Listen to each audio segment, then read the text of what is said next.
제4강 목회 상담의 역사 두 번째 시간에 오신 여러분들을 축복하며 환영합니다.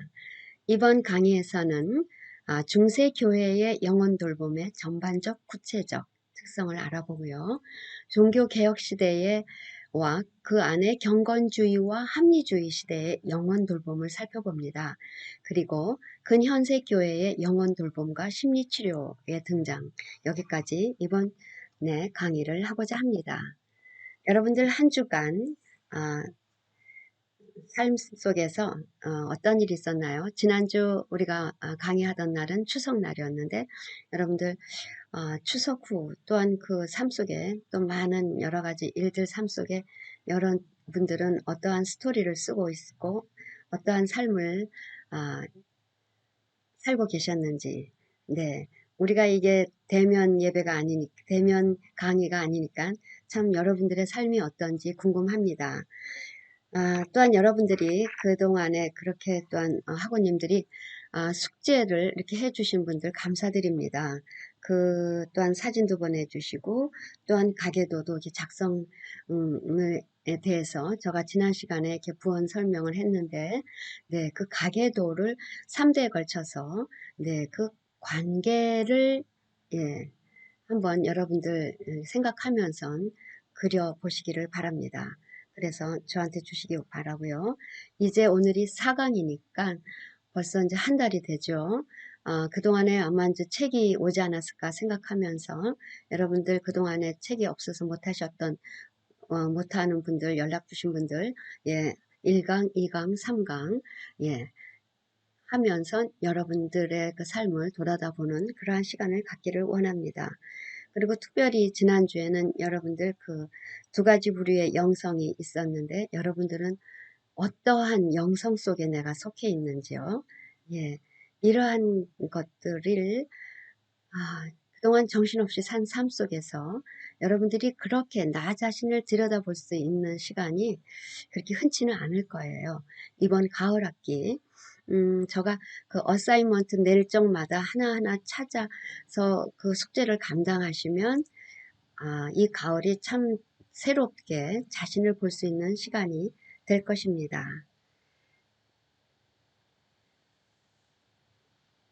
강의가 들어가기 전에 우리가 요절 말씀 한번 보죠. 요한복음 5장 25절 한 목소리로 봉독합니다.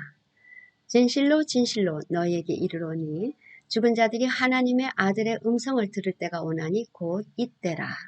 듣는 자는 살아나리라. 아멘. 이번 주 숙제, 여러분들 오늘 강의 요약해 주시고요. PC 5장 읽으시면 되겠습니다. 그리고 EHC는 9장인데요. 9장을 쭉 읽다 보면은 거기에 바운드리가 나와요. 여러분들의 바운드리를 설정하는 글을 써주시기 바랍니다. 이 바운드리가 굉장히 중요하다는 것을 아시는 분은 아실 텐데 나의 삶의 바운드리가 있어야 내 삶이 피곤치가 않게 됩니다. 그리고 SFG 15장에서 17장까지 읽으시면서 거기에 대한 성찰, 거기에 대한 반응, 그 반성, 이러한 것들을 여러분들 써주시기 바라고요. 영어 원문 읽으시는 분은 챕터 7하고 8장이 되겠습니다. 끝장에 있는 문제 해주시기 바랍니다. 제1 첫 번째 중세교회 영혼 돌봄의 전반적 특성을 살펴보기로 하죠. 초대교회에 그렇게 심한 핍박과 박해 속에 있던 시작된 우리 기독교가 이제 중세교회에 이르러서는 사회와 문화의 중심에 서게 됩니다. 그래서 사회의 구심점으로 삶의 의미를 부여하고 도덕과 신앙의 기반을 제공을 하게 됩니다. 그래서 영혼 돌봄의 영향력이 커지면서 권위를 지니게 됩니다. 중세의 영혼 돌봄은 종교개혁 및 근세의 출현과 더불어 현대 목회 상담을 선고하는 모습을 나타내기 시작을 합니다. 거기에 첫 번째로서 고해 지침서가 있습니다. 이것은 일상생활의 규제를 이루는데요. 이것은 아일랜드에서 전파되어 성립된 켈트 기독교인들을 통한 죄의 목록들입니다. 그래서 이에 필요한 참회, 고백, 보속, 사면 등의 절차가 교회에 등장합니다. 여기서 보속이라 하면 우리가 고해 성사를 마치고 나서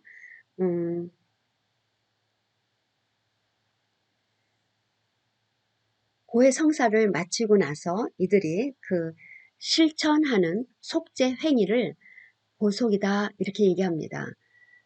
이러한 모든 절차들이 이제 교회에 등장하면서 고해 지침서를 통한 신자들의 심리 내적 삶과 외면적 행동 규제가 이루어지게 됩니다. 성례전으로서의 고해 성사는 영혼의 길을 교회라는 제도 속으로 편입을 합니다. 영혼의 질병은 죄로 진단하고 치료책으로 꾸지람이나 조언, 고해를 제시하죠. 교인들은 무서운 죄의 영역 한가운데서 생활을 하게 됩니다. 그래서 그들은 설교나 성례, 공식적인 고해만으로는 충분치 못하다고 느끼게 됩니다. 그러면서 그 영혼의 인도자를 많이 찾아가게 되죠. 그럴수록 그들의 권위는 높아지게 되었습니다. 그래서 목회자와 그 성서의 권위는 높아졌지만 자유케 하는 복음의 힘은 정말 실종이 되는 것이 이 중세시대에 일어난 일들이죠. 두 번째는 성례전입니다. 이 성례전은 눈에 보이지 않는 하나님의 은혜가 눈에 보이는 방법으로 전달하는, 즉 하나님의 은혜를 받는 기독교의 예식이 점점 이제 나타나게 됩니다. 개신교에서는 성례전으로 부르며 로마 캐톨릭 교회와 동방정교회 성공회는 이것을 성사라고 부릅니다. 그 신자들의 생애 전체가 그래서 성사화가 됩니다. 그래서 보면은 그들이 유아 때는 유아 세례를 받죠. 그리고 교리 교육을 받고 그 다음 성찬을 참여합니다. 성장하면서. 그리고 어른이 돼서는 견신례와 혼인 성사를 하고 일상생활을 유지하기 위해서는 고해 성사를 합니다. 그리고 병이 들었을 때는 병사성사, 그리고 죽음이 임박했을 때는 종부성사. 그래서 그 애가 태어나서부터 죽을 때까지 그 생애 전체가 이렇게 성사화되면서 이들은 그 영혼 돌봄을 받게 됩니다. 그리고 귀신에 의해 질병이 들렸다면 구마사, 축기사로 불리는 소푼직의 직제를 통한 치유하는 시스템을 구축하게 됩니다. 그리고 나아가서 하나님께 직접 고하거나 그분의 돌보심을 직접 받는 것이 너무 엄하다고 생각하고 또한 멀다고 느껴지는 사람들을 위해서 성인 공경, 마리아 숭배 같은 보조적 돌봄을 이들에게 제공을 하게 됩니다. 세 번째는 마귀의 제어인데요. 그 교회가 사회 문제의 정점에 서고 신앙적 제도가 삶의 일거수일투족을 돌보던 시대가 되니까 그 이해할 수 없는 정신적인 질환, 반문화적, 반사회적 활동이나 퇴치할 수 없는 전염병은 마귀의 해악으로 이해를 합니다. 그래서 마귀를 제어하는 구마, 축기사가 교회의 소품직으로 직제화되는 시기입니다. 그래서 종교 재판소를 또한 설치했죠. 그래서 이 일을 위해서 지침서가 생기고 교육서가 출간이 됩니다. 그 중에 하나 마귀를 잡는 방망이라는 지침서가 있습니다. 거기에 마귀의 횡행의 진리를 거기서 살펴볼 수가 있는데 우리가 그러한 책을 통하여서 그 시대의 두려움이 무엇인지 그리고 그 두려움을 어떻게 퇴치하려고 노력했는지를 우리가 알 수가 있습니다. 그래서 사람들은 일상생활에 신앙의 돌봄과 마귀의 세력 사이에 끼어서 두려움과 미지에 대한 불안 속에서 삶을 살게 됩니다. 그래서 이러한 사람들이 구원의 확증을 얻어내고 내세에 대한 불안을 그 면죄부를 돈을 사면서 위로하고 교화하고 그러면서 일상생활을 떠받치는 그러한 삶을 이들이 살게 됩니다. 그래서 성례전과 신앙생활들이 신자들 생활 속에 속속히 관여하고 신앙생활 자체가 영혼의 길로 모두를 간섭하고 관여했던 중세시대의 영혼 돌봄을 볼 수가 있습니다. 그리고 네 번째로 신부의 영혼 돌봄입니다. 목회자들, 즉 신부의 영혼 돌봄이 교인들의 심리 내적인 면과 외적인 면에 관심을 갖게 되죠. 그래서 교황 그레고리 1세가 쓴 목회 규칙서, 여기에는 그 신부들이 그 영혼 돌봄에 대해서 어떻게 해야 되는지 그 시대와 지역에 따라서 적응한 여러 가지 지지해서라고는 그러한 책을 만듭니다. 그래서 그 교황 그레고리 1세가 쓴 목회 지침서에 보면은 그 영혼 돌보는 자의 자세가 나와요. 신부의 자세로는 영적으로, 육적으로 혹은 사회적으로 모범이 되고 순전한 사람이며 감정적으로 타인의 연약함을 긍휼히 여기는 사람이어야 되고 이웃이 잘 되는 것을 즐거워하는 자야 된다라고 이렇게 적혀 있습니다. 그리고 그 생각이 순전하고 행동이 모범적이고 말할 때와 침묵할 때를 아는 자로 그들의 그러한 어떤 영적인 면보다는 인격과 품성을 제시를 합니다. 그리고 사제의 심리적 유연성과 실제적 지혜를 강조하죠. 그래서 풍부한 경험과 심리적 지혜를 바탕으로 조언을 합니다. 여기에는 그러한 영혼의 돌봄이지만 그러한 영적인 것보다는 이렇게 신부의 이러한 자세에 대한 것이 목회 규칙서에 적혀 있습니다. 네. 신부는 사람들을 윤리나 신앙의 면으로 구분하면서 지혜의 조언을 하는 것이 아니었고 그 여러 분류가 지극히 심리적이고 실제적인 것들이었어요. 이러한 것들이 그러한 목회 지침 규칙서라는 것에 적혀 있습니다. 그러면은 이제는 중세 교회의 영혼 돌봄의 구체적인 특징을 한편 살펴보죠. 우리가 아까는 전반적인 특징을 봤는데 그럼 구체적으로는 이 시대에는 수도원적인 특성이 있습니다. 이 세상의 모든 영적인 수단과 세상적인 수단을 동원해서 기독교 신앙을 끝까지 전하는 것과 사랑과 자비에 대한 강조가 있습니다. 무조건적 신앙의 규칙들을 적용하고 현실 세계와 완전히 구별되는 구조 안에서 이루어지는 신앙에 대한 관심이 있습니다. 곧 수도원 안에서 이루어지는 예수 닮는 신앙이 중시가 되었던 때입니다. 그래서 신앙의 모범이 되는 자와 그들의 교훈이 발전하여 문헌으로 소개가 됩니다.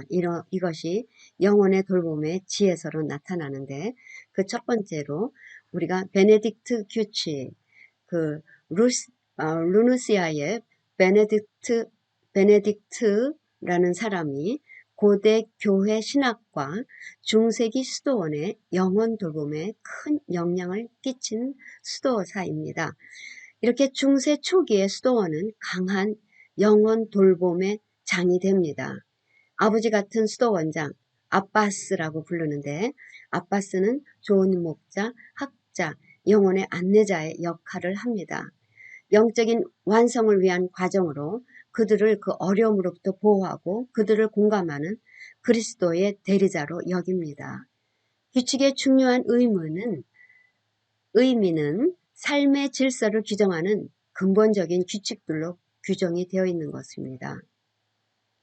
그래서 우리의 삶을 유연하고 생생하게 삶의 기본 철학을 형성했고 규칙들은 개인 실존의 삶을 결정하는 전형적인 공동체의 모습을 형성을 합니다.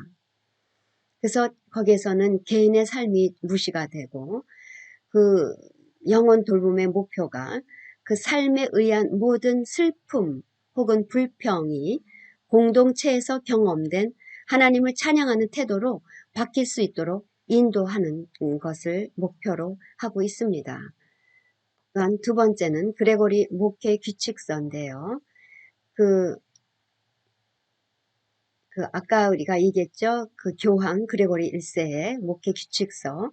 그래서 성서가 말하는 목자의 이미지를 여기서 얘기하는데 영혼을 돌보는 일은 최고의 예술, 아주 귀한 일이기 때문에 이러한 교권을 잘못 사용하는 것에 대한 책임을 굉장히 강조합니다.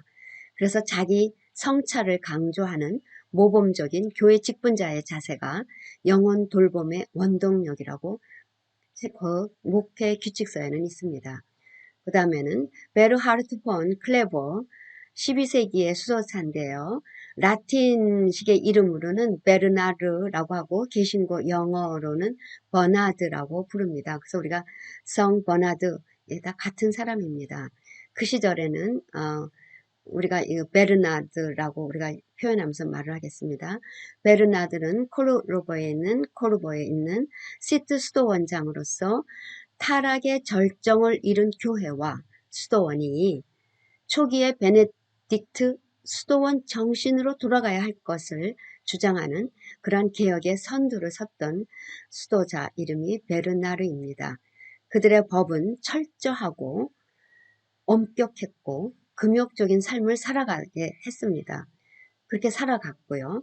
그러고선 십자군 전쟁을 격려했고 그리고 강력한 종속과 복종의 질서를 요구를 합니다.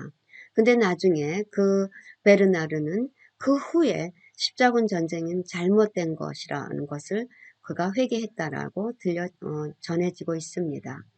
그리고 그 시절에는 그러한 흑이 수도사가 그 까만 옷을 수도사만 그리고 그런 자들만 오로지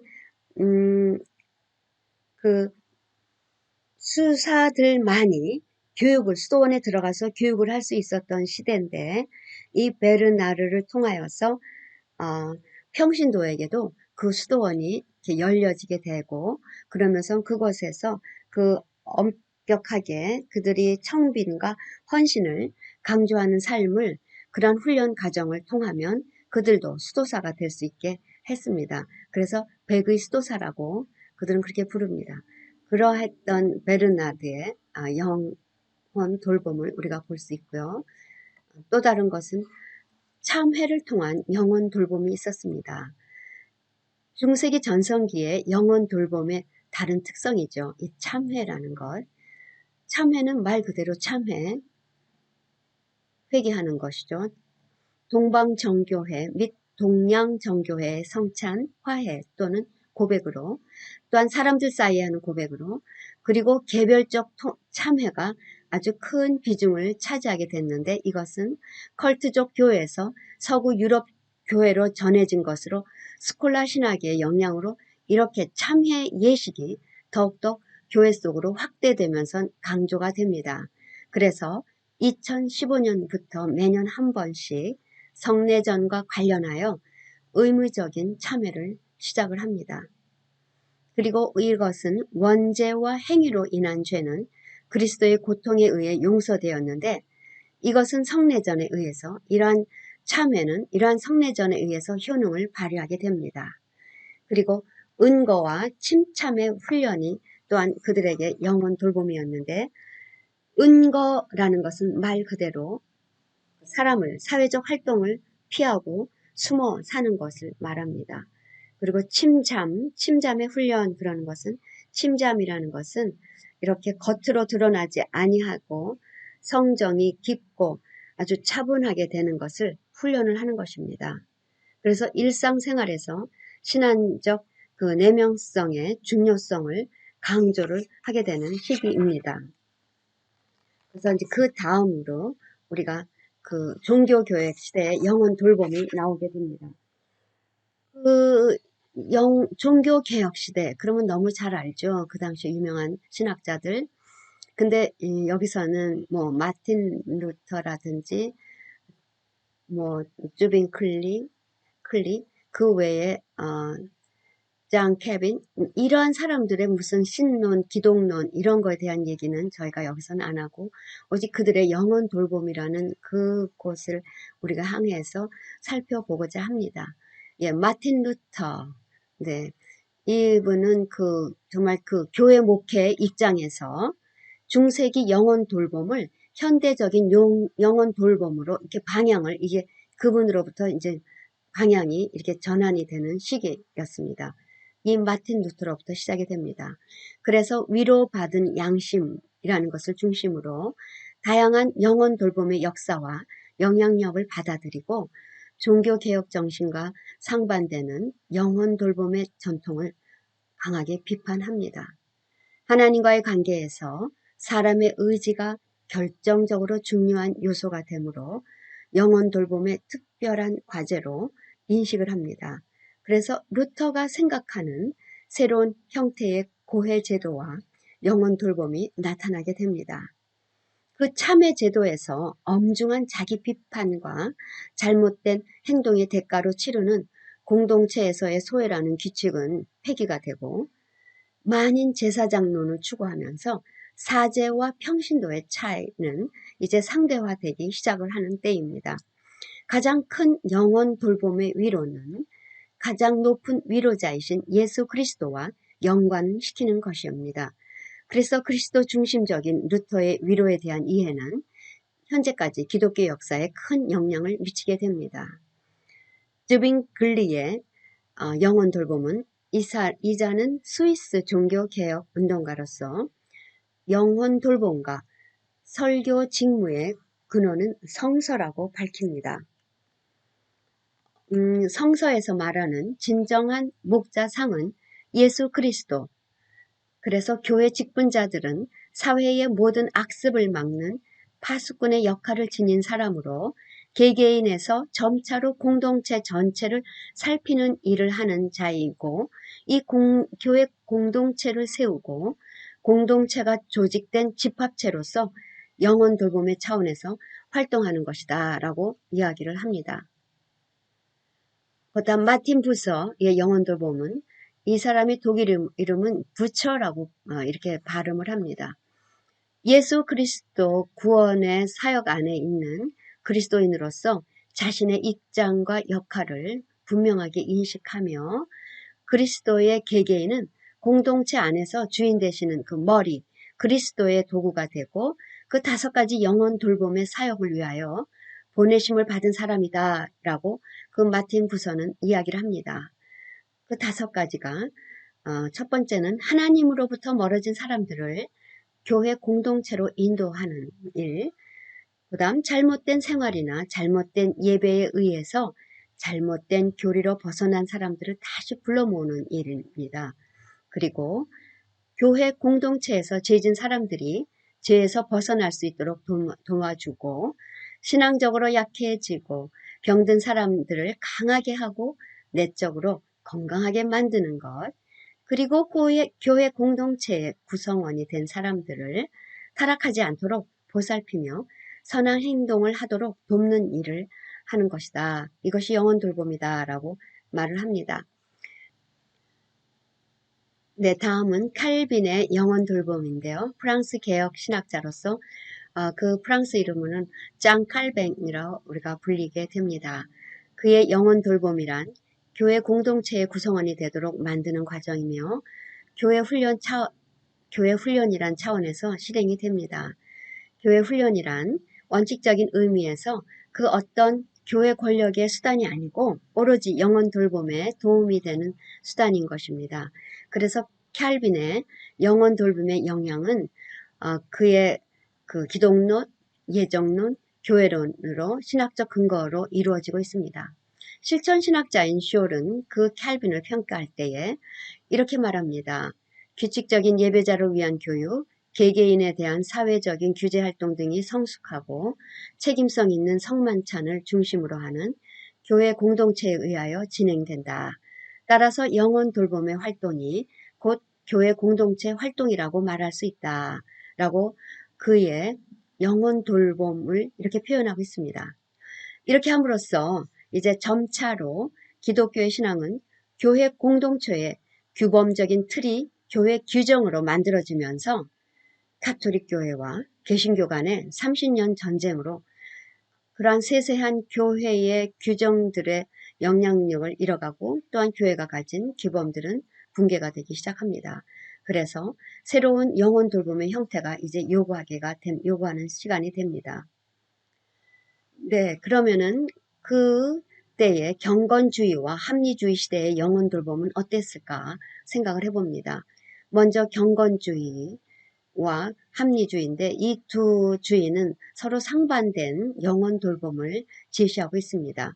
먼저 경건주의는 사람들은 영적으로 깨어나고 거듭나야 하며 그 후에야 성화될 수 있다.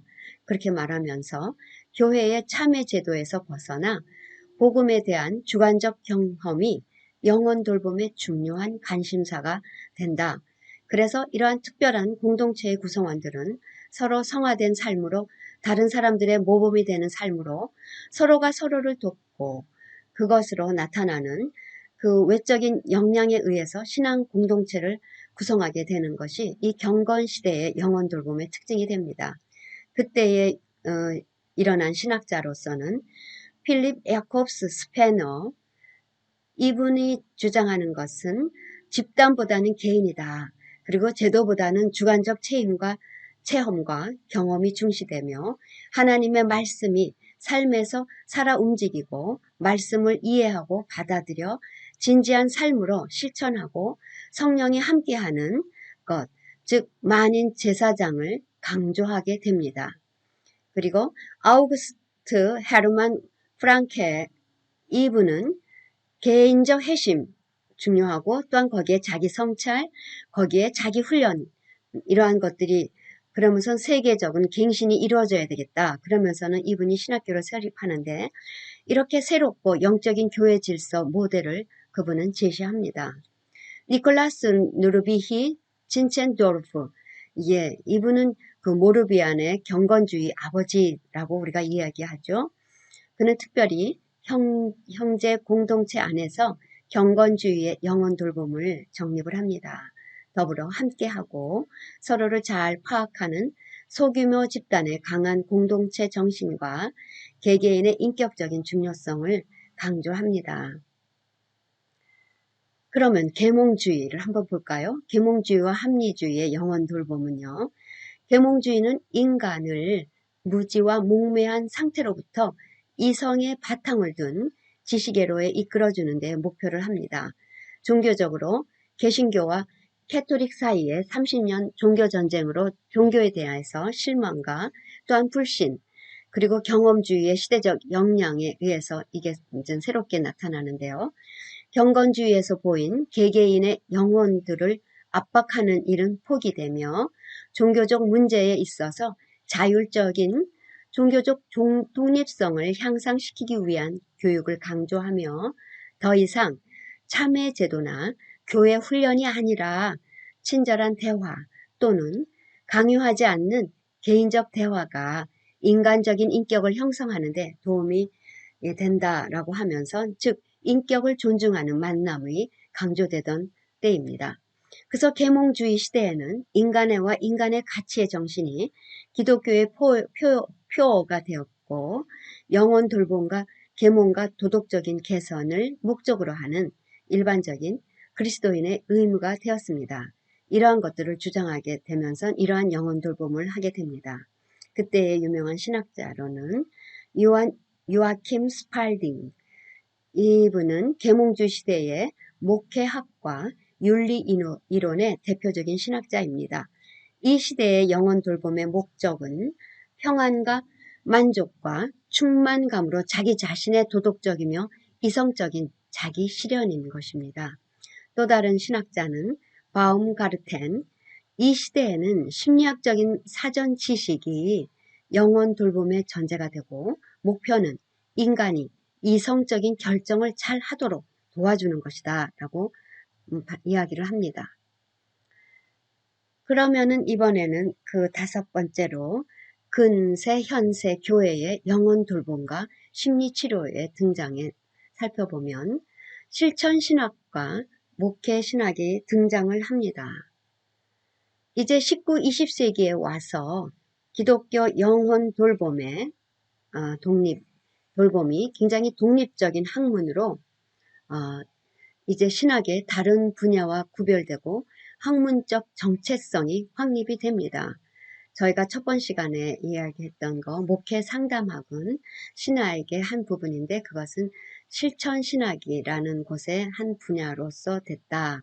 그런 얘기를 하면서 그 영혼 돌봄이 독자적인 학문으로 형성된 과정은 실천 신학이라는 신학 분야가 부각되면서 시작이 됐는데 그 실천 신학의 개척자인 슐라이 아르마허 그리고 니치라는 분으로 인해서 이제 시작이 되는데요. 영혼 돌봄은 그 시대가 요구하는 실제적인 것과 연관된 실천적인 다른 신학 분야의 영역이 됩니다. 그래서 이러한 실천 신학적 관심에 대한 포괄적인 신학의 입장은 매우 다양하고 그 다양한 입장들은 각각의 시대가 안고 있는 문제들을 그때그때마다 제시를 합니다. 그래서 그 특징으로는 신학적 인간론의 영역이 확장되기 시작하면서 영혼 돌봄은 하나님 앞에선 인간이다. 하나님 앞에선 인간은 도대체 누구인가? 라는 질문에 그리스도인들은 일반 사회 속에서 신앙과 연결된 그 미덕을 갖춘 존재인 것이다 라는 것으로 이제 표현을 하면서 목회 경험에 근거한 목회 신학이 이제 나타나는 동시에 우리 그동안에 봤잖아요. 그 목회 신학이라는 것이 목회 경험을 위해서 그동안에 쭉 살펴봤는데 그 동시에 이제 영혼 돌봄이 신학 속으로 이게 편제가 되면서 인간 과학의 영역이 이제 시작이 됩니다. 사회학, 심리학, 사회심리학 등의 학문으로 이제 그 영혼 돌봄이 등장을 합니다. 그래서 이 영혼 돌봄이라는 것과 일반 상담학은 다양한 형태에서 서로 경쟁적인 입장인데 학문 간에는 그 어떤 공통적인 분야가 있어서 서로 협력 관계로 이제는 나가게 됩니다. 심리학에서 심리적 과정에서는 경험적 이해의 차원이 요구가 되죠. 당연하죠. 그리고 영혼 돌봄에서도 심리학과 관련된 교육 과정이 필요하게 됩니다. 그래서 영혼 돌봄과 심리 치료라는 주제는 영혼 돌봄의 이론의 주제가 됩니다. 그래서 이 둘은 뛸래야 뛸 새가 없습니다. 그래서 영혼 돌봄과 심리 치료는 목회 상담학만이 가진 신학적인 독특성의 주제를 갖게 됩니다. 그래서 목회 신학과 분리되기를 원했던 목회 영혼 돌봄은 이렇게 목회 과정에서 정체성을 찾기 시작하며 다양한 사람들이 가진 경험의 차이점을 받아들이고 신앙의 영역에서 재인식할 수 있으며 그 문제를 집중적으로 다룰 이제 그 능력이 목회 상담자들에게 있는가 하는 질문이 이제 제기가 되죠. 그래서 목회자가 어떻게 목회 사역에 잘 적응할 수 있을까? 목회자가 어떤 목회자 상을 추구할 것인가? 이런 것이 대두되면서 우리가 그동안에 2강, 3강에서 봤듯이 이제 전문 목회 상담자가 이제 출연하게 되었던 것이죠. 거기에 대표적인 학자로서는 슐라이에르마허, 독일 개혁교 개신교 신학자로 유명한 분이죠. 영혼 돌봄을 학문화시킨 대표적인 또 한 사람입니다. 목회 사역 가운데 개별적인 교회 사역의 한 부분으로 이해하며 목표는 인격의 재통합입니다. 엄격한 믿음에 기초하여 삶의 질을 향상시키고 신앙인들에게 영적인 분명함을 제시합니다. 즉 개인의 미성숙성을 깨닫게 만듦으로 자기 자신의 종교적 감성을 예배 속에서 표현하는 기독교 공동체의 도움을 영혼 돌봄으로 이들은 정의를 하게 합니다. 거기에 대표적인 학자로는 알렉산더 슈바이처, 니치, 니버갈 이러한 분들이 있는데 이러한 이 시대의 영혼 돌봄의 특징은 신앙적인 자기인식에서 해방이 되고 개인적인 영적 자유와 개인들의 상호 친교가 강조가 됩니다. 그리고 목회자에게 인간의 본질에 대해서 풍부한 인식을 줄 것을 요구합니다. 네, 여기까지 우리가 이제 살펴봤습니다. 그 중세 시대를 이렇게 넘어오면서 이들이 그 공동체에 대한 중요성을 얘기하고, 그리고 그 다음에는 개인적인 것, 그리고 그들로 하여금 이제는 좀 더 자기 자신을 표현할 수 있게끔 하고, 그리고 이런 영혼 돌봄과 목회 상담, 이 상충되는 것들을 이제는 서로 그러한 교육적 과정에서 한 가지가 된 그런 아주 특이한 목회 상담학이라는 것이 이제 대두가 됐다라는 것으로, 그래서 현재에 이르러서는 그러한 목회 전문 상담자가 생기므로 또한 이러한 목회 영혼 돌봄을 이루고 있다라는 것을 이제 보았습니다. 여러분들 그 책을 읽으시면서 한번 쭉 다시 한번 보셨겠지만 다시 보시면 좀 더 정리가 될 것입니다. 네, 수업 마치면서 우리가 요한복음 5장 25절 다시 한번 한 목소리로 이제 외워보죠. 네, 진실로 진실로 너에게 이르노니 죽은 자들이 하나님의 아들의 음성을 들을 때가 오나니 곧 이때라. 듣는 자는 살아나리라. 아멘. 네, 오늘도 강의를 들으신 여러분들 수고 많이 하셨습니다. 목회 상담자로 부르신 여러분들, 여러 가지 많은 어려운 일들이 여러분 삶 속에 나타나지만 제가 여러분 도울 수 있는 데까지 도우며 여러분들을 응원하고 축복하며 기도합니다. 감사합니다.